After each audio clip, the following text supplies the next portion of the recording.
Pemirsa, posisi saya ini sekarang berada di tengah sungai yang dikenal oleh warga sebagai Sungai Purba. Lokasinya berada di Sungai Kedung Boto, Kabupaten Nganjuk, Jawa Timur. Kondisi sungai ini benar berada di tengah hutan, itu hutan jati. Ini hutan jati. Hanya saja untuk masuk ke lokasi ini cukup berat karena lokasi dari desa Bulu sampai ke sini tadi cukup melelahkan karena jalannya jalan sawah, jadi hanya jalan cukup untuk satu sepeda motor saja, sehingga harus hati-hati, dan itu pun harus sering ketemu dengan batu yang sangat besar, jadi benar-benar harus ekstra hati-hati. Sungai ini nampaknya dari hulu ke hilir itu banyak dipenuhi bebatuan. Tampak di belakang saya ini batunya cukup besar-besar, itu menghampar. Jadi menghampar dari hulu sampai ke hilir itu penuh batu yang sangat besar-besar. Sungai ini tampaknya juga kalau musim penghujan sampai meluap itu kelihatan di sebelah kanan kiri saya itu tampak bekas-bekas air pada saat musim hujan. Airnya cukup deras sekali. Terus kondisi sekarang ini kebetulan sedang kemarau sehingga airnya sedikit, tetapi sangat jernih sekali.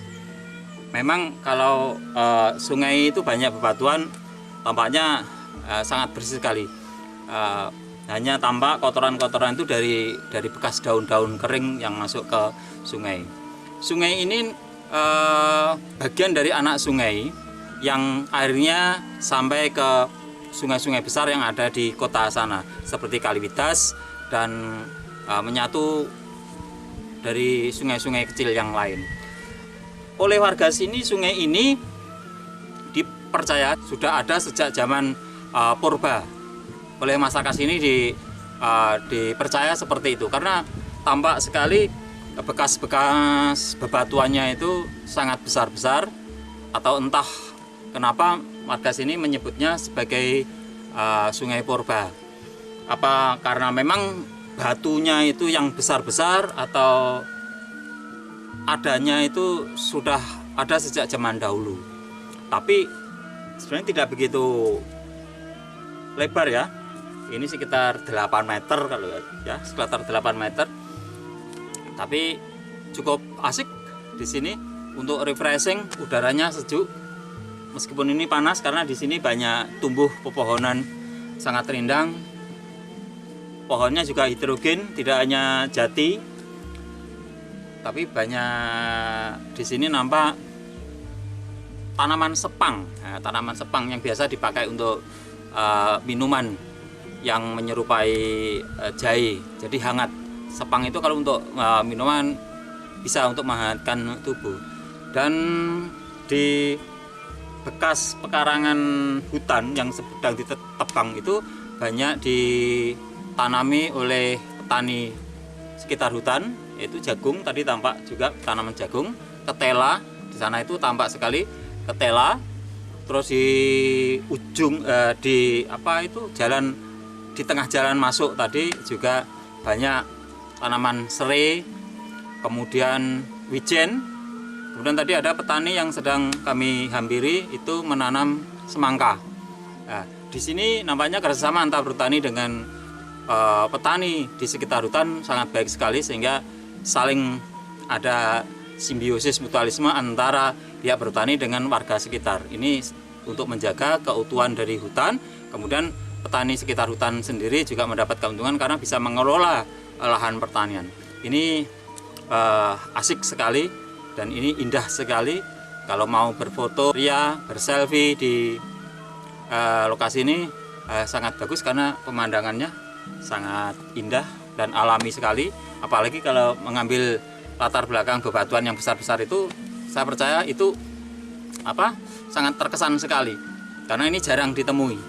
Memang di Nganjuk rata-rata sungainya bebatuan seperti ini karena memang berada di lereng Gunung Wilis. Seperti di daerah Kuncir juga besar-besar, dan di sekitarnya Gunung Wilis, di lereng Gunung Wilis itu juga banyak sungai-sungai yang dipenuhi dengan batu-batu. Sehingga kalau musim penghujan itu airnya biasanya kencang, tetapi kencang bersuara, karena mungkin menabrak aliran sungai itu, menabrak bebatuan itu, sehingga menimbulkan suara. Terus tidak cepat habis karena terhalang oleh bebatuan itu. Apalagi kalau musim kemarau seperti ini masih tampak di cekungan-cekungan itu sisa-sisa air, sehingga tidak langsung habis sama sekali, itu tidak. Di sini sangat bagus. Suara burung juga terdengar banyak. Tadi saya juga banyak melihat burung-burung di sini masih banyak. Jadi ekosistemnya juga masih bertahan dengan baik di sini. Seperti binatang kupu-kupu juga banyak kami lihat. Pokoknya di sini saya masih melihat tentang ekosistem yang masih terjaga dengan baik. Tidak tampak juga perusakan-perusakan hutan di sini. Saya juga tidak melihat tadi, tidak menemukan. Hanya memang ada kesengajaan untuk dibuka lahannya itu, mungkin untuk kepentingan para petani yang ada di sekitar hutan. Tapi nampaknya juga kembali terjadi peremajaan kembali, penanaman hutan kembali. Memang di sini juga dikenal hasil kayu jati yang sangat bagus kualitasnya.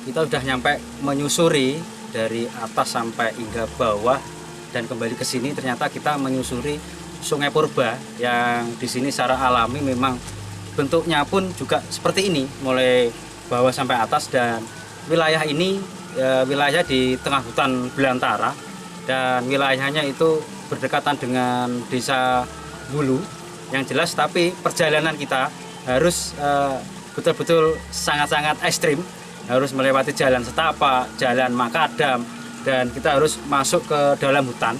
Dan ternyata gini, kalau memang seperti ini memang eksotis. Datang ke sini memang untuk senang-senang pun juga lumayan juga. Cuman sayang ini sudah posisi agak cuaca panas, tapi kalau di sini memang cuacanya dingin, dan di belakang memang sangat bagus untuk foto selfie.